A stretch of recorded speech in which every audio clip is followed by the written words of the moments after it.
Black room वो जो अंधेरे में रहता है। हर शहर में कुछ रहस्य होते हैं, कुछ ऐसे डरावने कोने जिनके बारे में कोई बात नहीं करता। लेकिन इस शहर में एक जगह थी, ब्लैक रूम, जिसका नाम सुनते ही लोगों के रोंगटे खड़े हो जाते थे। कहते हैं जो भी उस कमरे में गया वह या तो कभी लौटा ही नहीं, या फिर लौटा तो उसकी जुबान हमेशा के लिए बंद हो चुकी थी। कोई नहीं जानता था कि वहाँ अंदर क्या होता था। लेकिन एक दिन 5 दोस्तों ने उस कमरे में जाने का फैसला किया, और फिर जो हुआ वह इंसान की कल्पना से भी परे था। शहर के पुराने हिस्से में एक छोड़ा हुआ घर था, जिसे लोग मृतक हवेली कहते थे। वहां जाने की हिम्मत कोई नहीं करता था। हवेली के अंदर था एक कमरा, काला, स्याह, बिना किसी रोशनी का ब्लैक रूम। आकांक्षा, करण, रोहित, सीमा और विशाल, 5 दोस्त जिन्हें एडवेंचर पसंद था, उन्होंने उस कमरे के रहस्य को सुलझाने की ठानी। आधी रात को वे वहां पहुंचे। हवेली जर्जर थी, पर असली खौफ तब शुरू हुआ जब उन्होंने कमरे का दरवाजा खोला।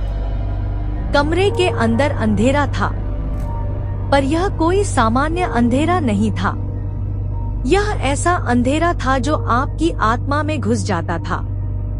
जैसे ही वे अंदर गए, दरवाजा खुद ब खुद बंद हो गया, और फिर शुरू हुआ मौत का खेल, जो दिखता नहीं पर आता जरूर है।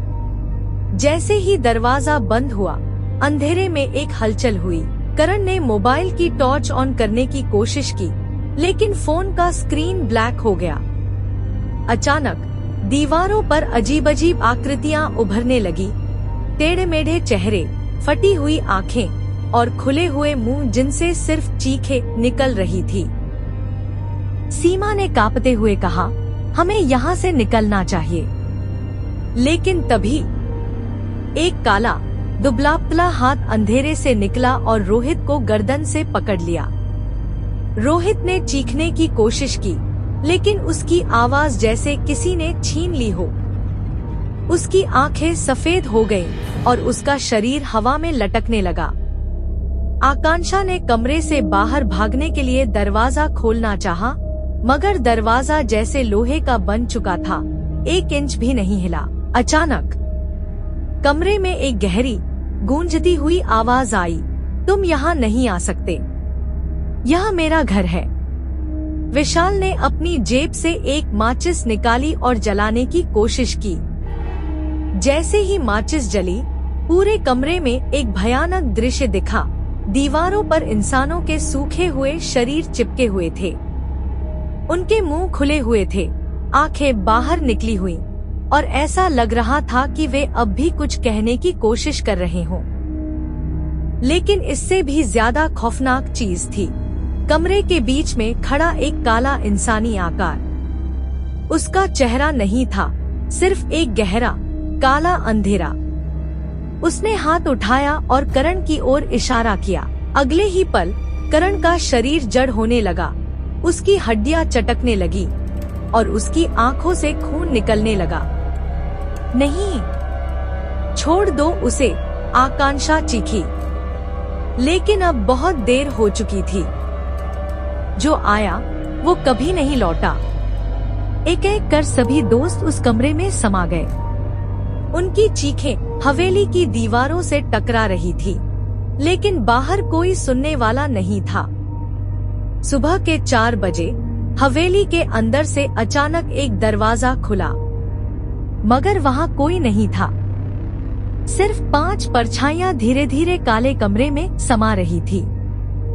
उस रात के बाद उन 5 को किसी ने नहीं देखा, लेकिन अगर आप आधी रात को उस हवेली के पास जाए, तो कमरे से धीमी धीमी फुसफुसाहट सुन सकते हैं। भागो, मत आओ, यह अंधेरा तुम्हें भी निगल लेगा।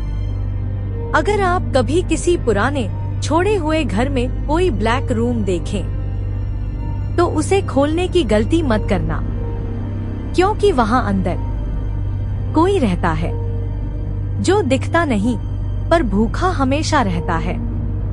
और उसकी आखिरी ख्वाहिश होती है तुम्हारी आत्मा। क्या आप इस कमरे में जाने की हिम्मत कर सकते हैं? अगर नहीं, तो इस कहानी को अपने दोस्तों के साथ शेयर करें और उन्हें चेतावनी दें। ब्लैक रूम हर जगह हो सकता है, कहीं भी, आपके पास भी।